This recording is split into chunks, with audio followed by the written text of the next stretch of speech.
aujourd'hui je vous retrouve pour tester un produit que vous avez probablement vu passer partout sur les réseaux sociaux, puisque à titre personnel, franchement, je l'ai vu littéralement partout. Il s'agit du coup du mascara Bounce de Benefit qui fait partie de la gamme Bad Gal qui est hyper connu. Pour ce mascara, ils disent que c'est un mascara volumateur pour des cils plus épais et plus étoffés. Il est comme ceci. Moi j'ai la référence noire, la black classique, et je vais vous montrer tout de suite comment il se présente. Le packaging est comme ça, il est assez fun je trouve, et au niveau de la brosse, on est sur une brosse mi-picot silicone sur le dessus, mi-poil sur le dessous. Ce que j'ai pu remarquer au fur et à mesure des avis que j'ai vus via les réseaux sociaux, c'est que bien souvent, les gens qui le trouvaient très bien, c'était des gens qui l'avaient reçu gratuitement. Et quand on se penche du côté des avis consommateurs, on n'est pas sur le même délire. Écoutez, je me fais cobaye pour vous et je vais tester pour voir ce qu'il donne. Pour vous donner un petit peu une indication vis-à-vis de mes cils, c'est vrai que j'ai des cils qui sont relativement complexes. J'aime beaucoup le volume et les cils très déployés,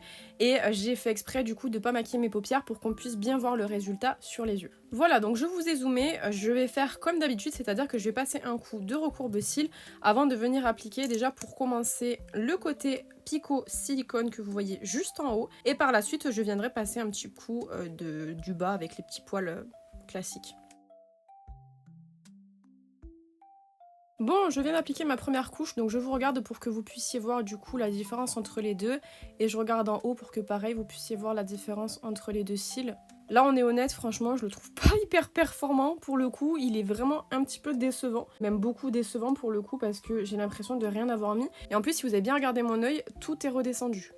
Voilà, donc pas fou. Je vais faire le deuxième œil et on viendra appliquer une deuxième couche pour voir ce que ça peut donner, mais à mon avis, il est pas terrible. Voilà, donc j'ai essayé de faire l'inverse ici, commencer par le volume et ensuite par les picots. Je vous regarde pour que vous puissiez voir, et en regardant vers le haut, voilà ce que ça donne.